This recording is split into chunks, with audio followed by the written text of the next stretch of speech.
Hey there, loyal Lus, fellow truth seekers. Welcome back to our channel, where we're about to embark on a journey into the weird and wacky world of none other than Chad and Lori Daybell's belief system. Get ready for the roller coaster ride of enlightenment and absurdity.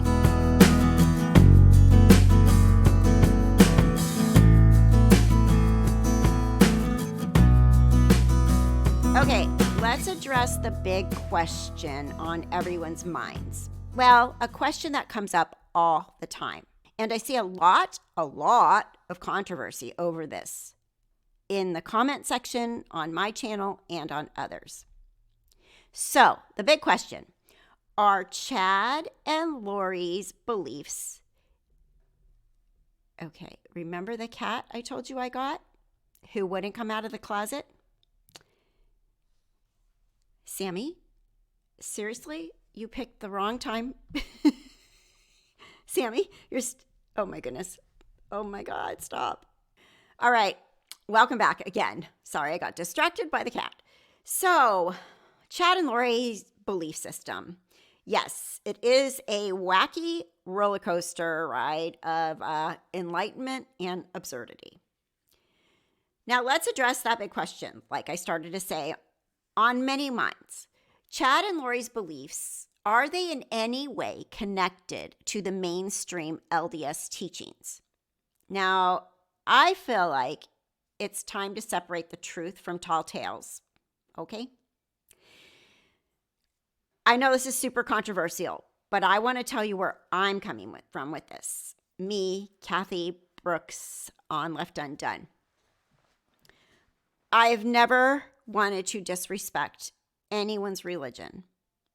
And I have met some lovely LDS people during this 4 years of my channel. And they have schooled me quite a bit, and I've learned a lot. Now, I was born and raised Greek Orthodox Christian, so very different, right?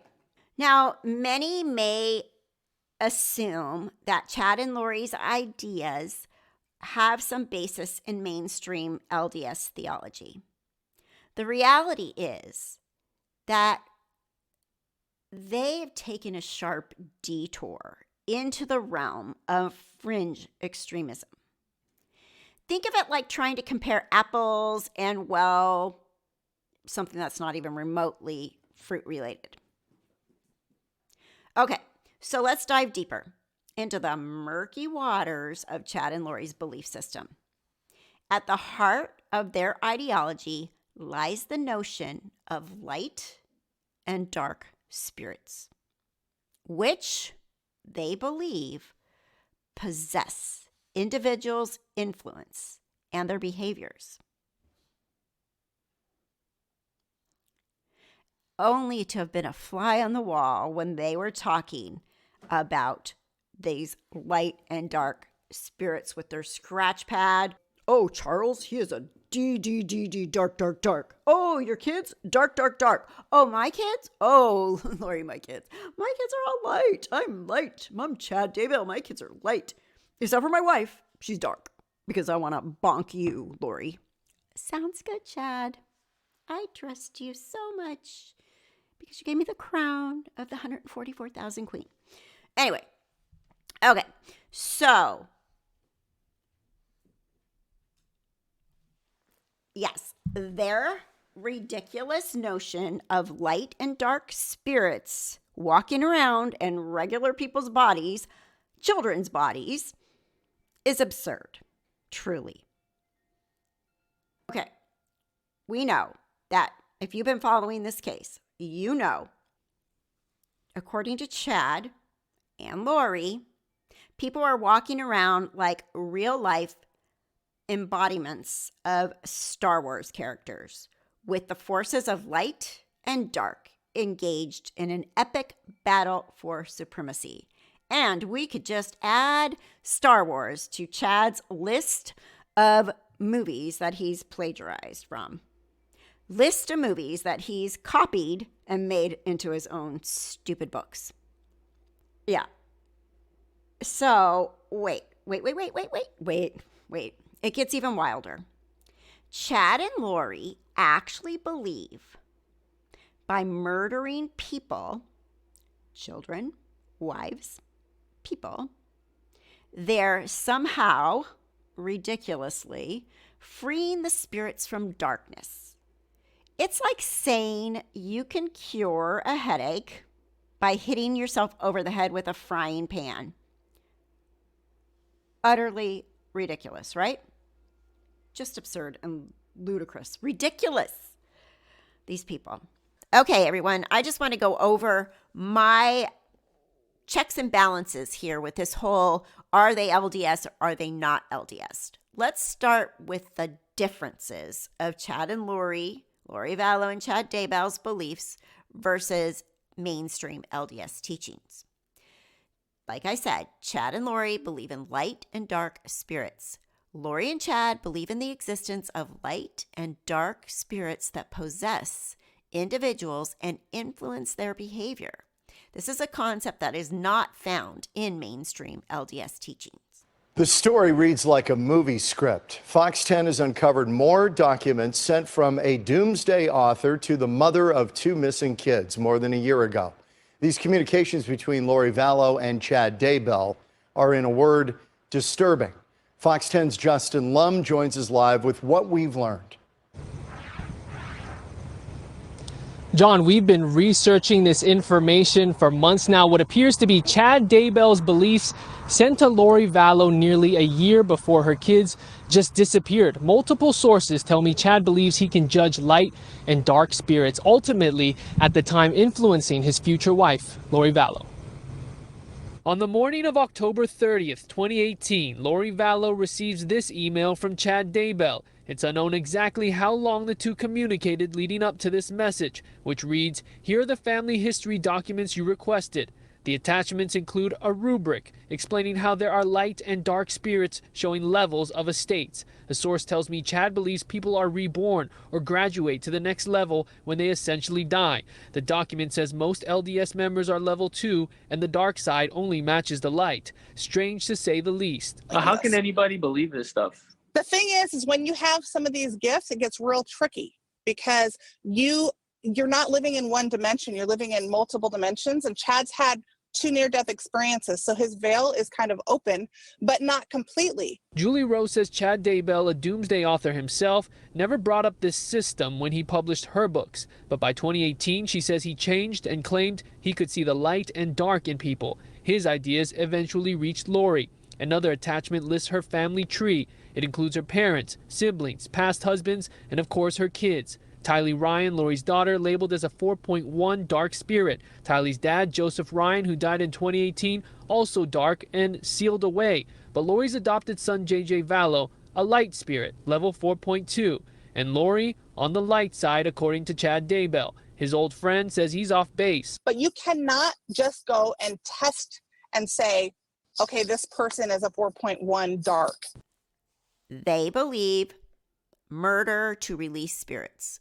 Contrary to LDS teachings, Lori and Chad advocate for the belief that individuals must be murdered to release their spirits from darkness, which is not part of the LDS traditional theology. The twisted timeline evolves 3 months after Lori receives these documents. In February 2019, her husband Charles files for divorce, accusing Lori of threatening his life and calling herself a translated being. On July 11th, Charles is shot dead by Lori's brother Alex Cox, who tells Chandler police it was self-defense. By September, Lori moves JJ and Tylee to Rexburg, Idaho, living minutes away from Chad. The siblings have been missing for several months. On October 19th, Chad's first wife Tammy suddenly dies. Then on December 12th, the death of Alex Cox. Still unknown how those two passed. Lori and Chad subscribe to apocalyptic beliefs involving the end of the world and the existence of multiple probations, which are not mainstream LDS doctrines. Alleged past lives. Lori and Chad claim to have knowledge of past lives and past marriages, which is not a belief held by mainstream LDS members. Hey Mark, these documents are hard to absorb. We verified Chad Daybell's email address months ago, and what he sent to Lori Vallow says that she lived numerous lives. Now, her daughter Tylee isn't mentioned in this specific document, but her son JJ is. By looking at it, I wouldn't look at this as someone that kind of threw this together overnight. Christina Rossetti has a PhD in religious studies. She's currently writing a book based on Mormon fundamentalism. What she's analyzing for us are documents sent by Chad Daybell to Lori Vallow more than a year ago. The FBI obtained the email in January. A special agent confirms in a message to colleagues saying, interesting documents that originated from Chad Daybell. The document lists the past lives of Lori Vallow, including the one of Elena, daughter of Judas, married to James the Just. Sources tell me Chad believes he was James in his past life. Multiple probations, Rossetti explains, are a belief rooted in fundamental Mormonism. In traditional Mormonism, the Church of Jesus Christ Latter-day Saints, they would say that you only have one. And when you die, you go to the spirit world. In a belief system that believes in multiple mortal probations, you can graduate through probations. Remember, Fox 10 uncovered Chad's rubric of judging light and dark spirits. Lori 4.3 light and her son JJ Vallow 4.2 light. His probations are broken down as well. A son of James and Elena. Later, Jonathan Elliott Edwards Jr., who Rossetti says wasn't Mormon. He's certainly not Mormon. He has no kind of connection to Mormonism, but he's a big name in the history of American religion, absolutely. 8 months after this email, JJ and his sister Tylee went missing after moving with Lori to Rexburg, Idaho, not far from Chad. Rejection of church leadership. While mainstream LDS members typically adhere to the teachings and authority of church leaders, Lori and Chad have demonstrated a willingness to reject and manipulate church teachings for their own purposes. Welcome back. We are live in Boise, Idaho tonight. He served a mission and was also married in the temple. She was once a primary president for her local ward. So how in the world do Chad Daybell and Lori Vallow go from seemingly mainstream members of the Church of Jesus Christ of Latter-day Saints to now on trial for murdering 2 children? We caught up with some scholars who tell us religious radicalism can be a slippery slope, and it starts very small. I had a great mission. I just felt like his was extraordinary. Extraordinary, fitting for a man who claimed 2 near-death experiences left him living on the edge of heaven with a special connection to the spirit world. She worked in the primary and she was so good with all the kids. Friends telling police Lori Vallow's long-held Latter-day Saint beliefs changed dramatically after meeting Chad Daybell. It just seems like she kind of lost it. Daybell's doomsday fiction novels took him to prepper conferences where, for some people, preparations for the end of times mixed with prophecies and visions for the future. Lori kind of pulled me aside and started saying a few things that were not, like, according to the LDS faith. She believed in the end of the world and that everyone was going to die, and she was preparing for it. From the earliest days of the church, there's always been tremendous internal diversity with people having their own beliefs and practices. Patrick Mason, chair of Mormon history and culture at Utah State University, tells us sometimes these offshoots leave the church completely. Others stay quietly inside. They may be going to church every single Sunday. The person who's sitting in the pew right next to me, I think they are thinking the exact same way I am, but they could be thinking in this completely different direction. Yeah, that's exactly right. And there's a recognition that, okay, some of this stuff may not play very well in church on Sundays. And so that's why some of these other outlets, whether it be online, in-person gatherings, conferences that people have, oftentimes these ideas play out in those other venues. And it did with Chad and Lori's beliefs through books, blogs, and podcasts. Like-minded followers believe that they were living a higher law. Which she believes she had the patriarchal power. These different groups, they feel like they have additional knowledge, right? But we have special knowledge, or we have access to new information that God has given us, or to the way that we interpret Scripture. So at what point does it turn dangerous? We know from court records and other things that, there was a baseline of mainstream LDS belief, but then they were getting ideas from other places, reading other books. They're in online forums, and then they assimilate these things. And it looks like Chad and Lori were putting together some of these ideas in really unique and distinctive ways. Court documents detail Vallow's belief that she had been reincarnated multiple times, married to Book of Mormon prophet Moroni, and unable to die. Satan was ramping up his powers, and their evil was just so pervasive in this world, and that it was her job. She was responsible for casting out these zombies. Before his death, Lori's fourth husband, Charles, begged police for help, saying his wife Lori believed that he was somebody else. I will kill you because you're not Charles, and nobody will care. Happy birthday, dear JJ. She had said that he had turned into a zombie. Kylie also had these dark spirits that were trying to control her. She would say things about the end of the world and about driving off a cliff with the kids. When those ideas turn into the idea that they need to take out other people, when they need to commit violence against other people, that's when those ideas become dangerous. But as a story like this gets national, maybe even world attention, what does this do with the connection to what they are accused of doing and what their radical beliefs are and how that ties back to the church? We know, especially from recent reporting, that there's a really large percentage of Americans who have never even met a Latter-day Saint. They don't personally know one. And so their knowledge and their understanding of the religion is pretty shallow. What they know about the religion is what they see on TV. They don't know enough about the religion to make these fine distinctions between what is mainstream versus what is more extreme. It's easier for them to conflate the extreme with the majority of people who live good, decent lives. Emphasis on personal revelations. Lori and Chad prioritize personal revelations and spiritual experiences over traditional LDS doctrine and scripture, often claiming direct communication with God or angels. Chad and Grandpa, Chad and his head getting hit in the water, Chad and his jumping off the cliff in La Jolla, Chad talking to Tammy's grandma who told her to stop playing Frontierville, that kind of stuff. Prophecies and visions. Lori and Chad have made numerous prophecies and claim to receive visions from God, which may diverge from the teachings of mainstream LDS leaders who caution against false prophets. Beware of false prophets who come to you in sheep's clothing, but inwardly are ravenous wolves.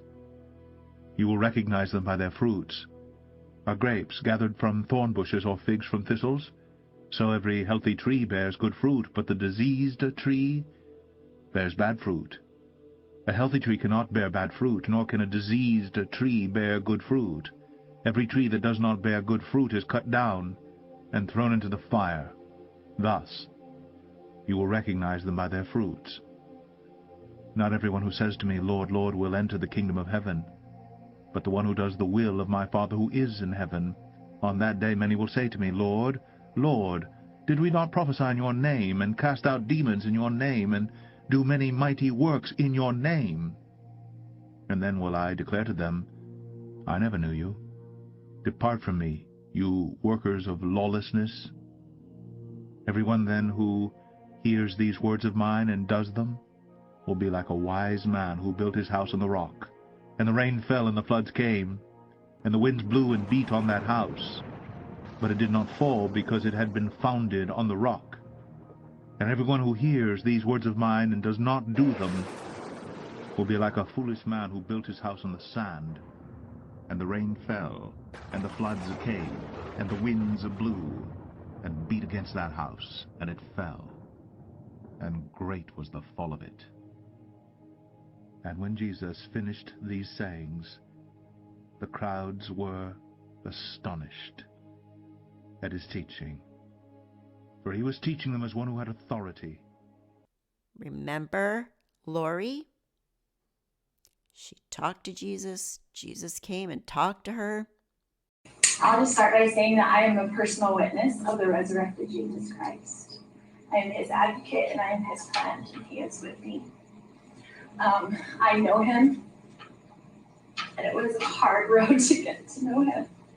It's not an easy road, but it's everything that I chose in the premortal life that I sat down with him, and we discussed what I would have to do to get to this point. I knew everything I was going to do, and everybody agreed, and I made covenants with all of these people that they would play these parts in my life so that I could be here at this time. And it's a very important mission. It's something that I signed up for, so I blame no one but myself for what has happened in my life.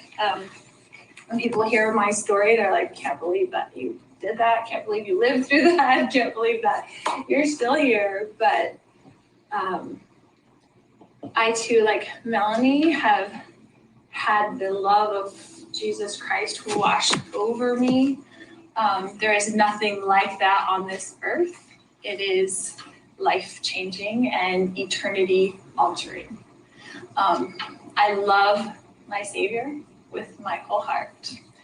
I have had some wonderful experiences. I have been ministered to by the angel Moroni. I have seen him.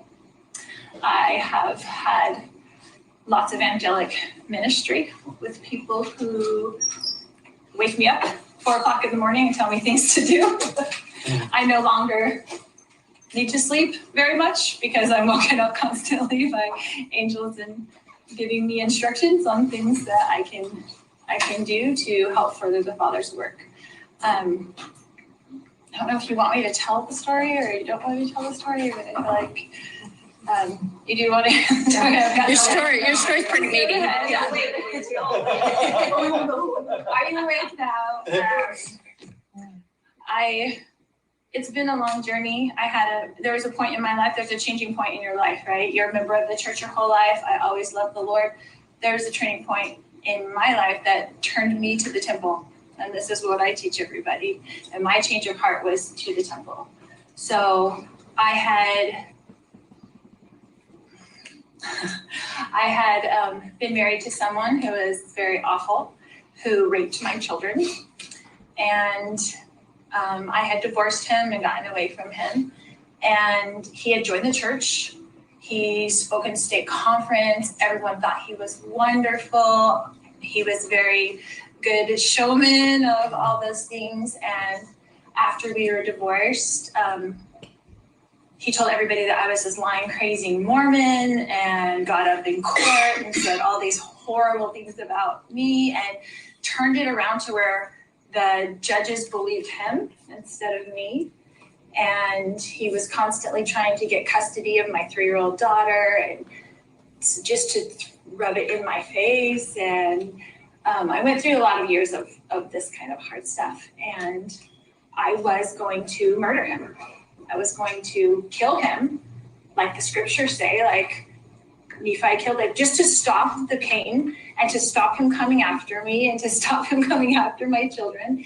And I just thought I couldn't take it anymore. And I would go through the scriptures and find all the things like, if he comes against you once, if he comes against you twice, if he comes against you 3 times, then you can kill him. It says it in the scriptures in the book of Mormon. I was like, there it is. There's my answer. I don't want to do anything that's wrong. I did not have a murderous heart. I just wanted to stop the bleeding and stop the pain. And so someone wise was speaking to me and said, you need to go to the temple. So I went and met my bishop and I was like, I'm either going to turn my life to the temple or I'm going to commit murder. So do you want to give me a temple recommend? And I was perfectly honest because at that point I had nothing to lose. You get to the bottom rung and I had nothing to lose. And he gave me my temple recommend. And I started going to the temple every week by myself, not with my current husband, just by myself to the temple, to the Mesa Temple, which I love. We moved here from Texas to get away from my ex-husband that was doing all this, but he moved here like 5 miles away from us just to continue to torture me. That was his whole entire job. And Satan had been torturing me since I was a little kid. So I've had that my whole life. I turned to the temple. I started going every single week. And I had little kids and we were in therapy all the time and the kids were in therapy and doing all this stuff. So I had five kids that I was dealing with. And the Lord just taught me. He just taught me week by week. He was just teaching me and he was just so patient and so kind. I would just be in there just sobbing. I would just be in there in the celestial room sobbing. And people would come up to me all the time and be like, sister, are you okay? And I'd be like, no, I'm not okay. And I'd just keep crying because I didn't want to tell anybody what was going on. I was just having my own pain. And I felt like So the court told me that if I didn't take my daughter to him and drop her off with him as a 5-year-old every weekend or every other weekend or whatever the schedule was, that they would put me in jail. So I had to go take her to this monster, my little sweet little baby girl, and drop her off. And then I would go to the temple and I would cry, and I felt like someone was just stabbing me in the stomach with a knife all the time. I felt physical pain. I felt so much physical pain and emotional pain and mental pain. And in the meantime, I was dealing with a husband and 2 stepkids and my 2 kids, and then waking up screaming in the middle of the night and night sweats and terrors and all the things that go along with everything that happens with that. And so I just turned it all over to the Lord. I'm like, I can't do it. You have to do everything for me. Can't do it. And he did. He does it all. So for years and years, I went to the temple every week. If the temple's going to be closed for 2 weeks for cleaning, I'd go twice the week before and twice the week after. Those were the baby steps that he was leading me to. Once a week at the temple wasn't enough. It wasn't enough at all. And then I started going to the temple every day, every single day. I started doing my current husband's family's work because he's a convert to the church, and started having miraculous experiences with his relatives. Miraculous experience. Once I do it, and I bear this testimony in Sacramento all the time, I'm like, I hate computers. I'm just of the generation, I'm 45. I do not like computers. They're not my friend. I have teenagers and 20-year-olds and they do it. And I sat down one day and told the Lord, I'm going to do family history and I don't know how to do it. So I need angels to come and type in this stuff for me, because I don't know how to do it and I don't like the computers. And I went up, I turned it on. I was super frustrated. I couldn't even log in. I was having all kinds of problems. I went upstairs to take a bath. I came back down. 9 names were in my inbox, ready to print, ready to take to the temple. Took them to the temple, did that work. All those people came and visited me at the temple. I felt every one of their spirits. 9 people with the last name White. They were my husband's family from Louisiana. They typed their names in. It was a miracle. They did their own work, and now every day I say, I'm signed in for 2 weeks. Come do the work, because I still can't figure it out. I've done about 1,000 names. I still can't figure it out. They still type their names in all the time. Like, you want your work done and you know I'm going to the temple tomorrow? Come do it. And then I'll have a huge stack in my purse, and I'll be walking down the hallway and saying, who wants to go today? And a name will come to me, Nancy Bowers. And I look, do I have a Nancy Bowers? Ooh, there you go. Wow. Nancy Bowers is ready to get her work done. I have my suspicions that she had crowned Chad Jesus. After doing Chad according to Chad, makes a lot of sense. Cult-like practices. Some of Lori and Chad's practices, such as isolating themselves from family and friends, stockpiling food and weapons, and exerting control over their followers, resemble characteristics of cult behavior rather than mainstream LDS practices. Julie Rowe admits to defending Chad's name in the past, but now she says his teachings are a false doctrine. Justin, if that isn't a cult leader, I don't know what is. That's where I am now, because he was going around saying things in people's homes, going to people. Now, whether they joined a cult or realized that that's what he was trying to do or not, he won't call it a cult. I think he thinks he's starting a church. Now, those are just a few examples how the beliefs and practices of Lori and Chad Daybell differ from those of mainstream LDS teachings. But to be completely transparent, let's look at the other side of it. Okay, for the other side of things, to be fair, let's look at why they do have similarities and what those similarities are. Now, these similarities that align with LDS faith potentially are confusing to some people and confuse people into thinking they are following LDS doctrine. So, number 1, the affiliation with the LDS Church. Chad and Lori are members, or were, of the Church of Jesus Christ of Latter-day Saints, the LDS Church, which may lead some to assume they adhere to mainstream LDS teachings. The use of LDS terminology. Chad and Lori frequently use terminology associated with the LDS doctrine, such as priesthood, sealing, and eternal families, which may create the impression that they are in alignment with LDS beliefs. Engagement in church activities. Chad and Lori have been involved in various LDS Church activities and events, including attending church services, participating in church groups, and engaging with fellow church members, which may suggest a level of adherence to LDS practices. Residents in the LDS community. Chad and Lori reside in an area with a high population of LDS Church members, and their social circles consist predominantly of LDS individuals, further contributing to the perception that they are an upstanding part of the LDS community. Right now, we are following breaking news in Idaho, where Rexburg police say human remains have been discovered on Chad Daybell's property. This may be the break in the case authorities have been looking for after J.J. Vallow and Tylee Ryan disappeared in September of last year. Fox 13's Lauren Steinbrecher is live in Salem, Idaho tonight with details on this major development. Lauren. Yeah, absolutely, Kelly and Bob. A huge day, probably one of the biggest in this case so far. We're going to show you where we're at. We're across the field from Chad Daybell's home, and we're going to zoom way in here to where you can see some tents are set up outside on Chad's property, as well as investigators have been walking around. Investigators from the Rexburg Police Department, the Fremont County Sheriff's Office, as well as the FBI and evidence response team. We're told about 20 members of the FBI, and this is where we believe they have found what they've confirmed to be those human remains. Now, Rexburg police at this point are not confirming or can't identify those remains, but they did say, you know, they were out here serving this warrant in relation to JJ and Tylee, who have been missing since September. They have taken Chad in for questioning. When we spoke to that witness, earlier today, of course, everybody here in Rexburg, they know who Chad is now, and she could not believe that she was driving by right as this happened.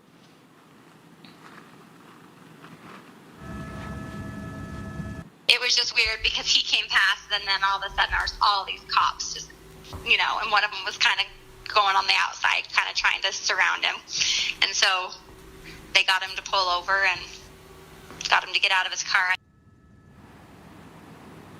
And Rexburg police not really giving a lot of information this afternoon. This is pretty much all they could say about Chad, though they were adding that there may be some pending charges. Chad Daybell, who resides at that residence, has also been taken into custody for questioning. Now, Lori Daybell has been in jail in nearby Madison County on charges of desertion and non-support of her children. And what you're looking at right now, to the right of the center of the screen, there is a backhoe that's out in that yard. They've kind of moved that tent a little bit. And those investigators, they've been out here since this morning. I believe about 7 a.m. is what they said when they started serving that search warrant. 11:30 a.m. is when they took Chad into custody. So, of course, right now, some huge questions as far as these remains. You know, with this being related to the case of JJ and Tylee, could this be them? Could this be one of them? Of course, questions that everybody has in their mind, but we are going to continue to stay out here and follow this search and bring you guys the latest as we're hearing it. For now, we're live in Salem, Idaho. Lauren Steinbrecher, Fox 13 News, Utah. Lauren, obviously, with that investigation ongoing, there's got to be some roads. You're in a very rural area. How far back are they keeping you? And have you heard anything from officers that perhaps there will be another press briefing sometime later tonight? Yeah, they are keeping the news media very far back. We're actually, we came across this field because where they're keeping people at is down the road where you can't even see the home. So we had to come somewhere where we could even try to see the home. And we're probably about a mile away, I would say. And that's about as close as you can get where you can see other than from the air. We haven't heard from police as far as if there's going to be another news briefing. They did send out a press release this afternoon following their news briefing this afternoon, but again saying very little other than they've served that search warrant. They have found what they believe to be those human remains. They've taken Chad Daybell in for questioning, and there may be some pending charges. Because, you know, Nothing says spiritual enlightenment like a good murder spree. Am I right? Okay, but, jokes aside, it's crucial to understand that the vast majority of LDS members reject and condemn Chad and Lori's beliefs as completely outlandish and contrary to their faith. So let's not paint the entire LDS community with the same brush just because of the actions of a couple of individuals who've clearly gone off the deep end. Initially, Chad and Lori presented themselves as typical LDS members, attending church regularly, participating in community events, and adhering to basic LDS moral standards, which could mislead observers into assuming they are strictly following LDS doctrine.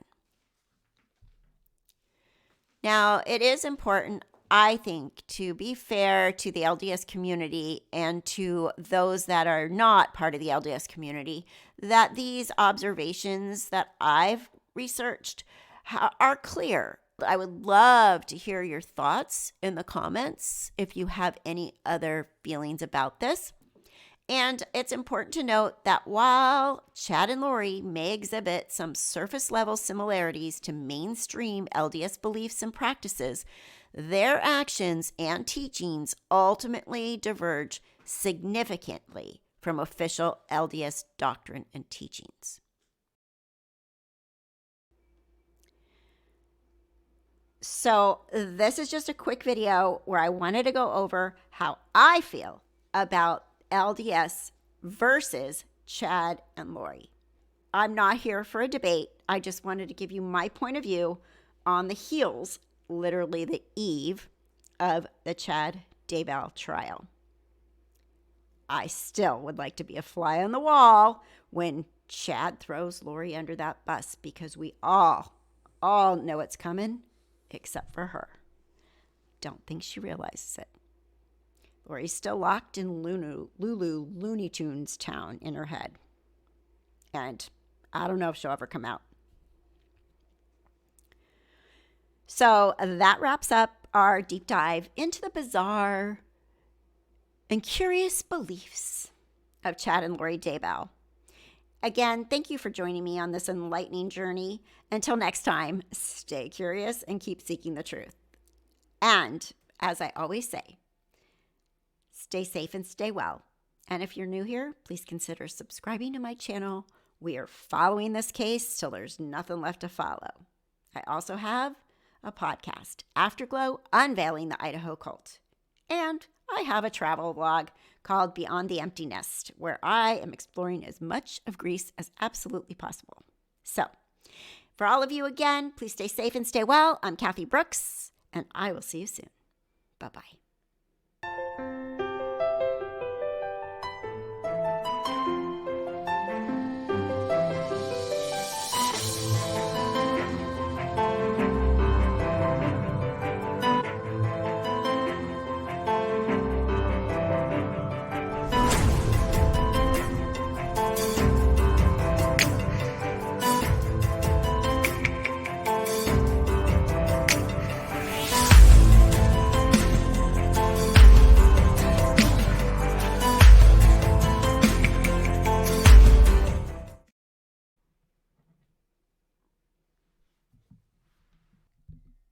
Oh no, something happened now.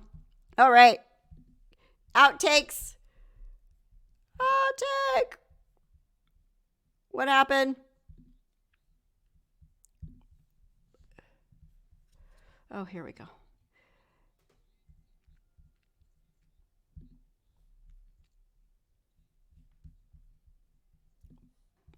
Okay. So, you have to understand that my cat that I have now has been at my house for a little over a week. Sammy is his name. And one of my hospice patients passed away. And while I was visiting her, she was really worried about the cat. She said, I should have never got a cat. He's not even 2. And I said, why? What are you going to do with them? And she said, I don't know. Her daughter and son-in-law were going to take the dog. She had a big black lab. So anyway, if you haven't heard the story, I said, I can take Sammy. Don't worry about that. I'll take Sammy. If you don't have anybody else to take Sammy, I'll take Sammy. I'm like, Sammy, you want to come live at my house? Sammy kind of said yes. Well, literally, she died within a few days later. I didn't expect her to die that fast myself, but she did. And I took the cat, and they were very, very, very grateful. And he seems to be fitting in well now, especially at this very moment when I'm trying to record. I think the dogs are bad. I think Sammy's going to be a problem child with this, my recording. Sammy, can we not do that? I mean, literally up until today, he's been hiding in the closet almost 99% of the time. All right, I'm talking to a computer. Here comes Sammy. All right, let's see if we can continue this with Sammy.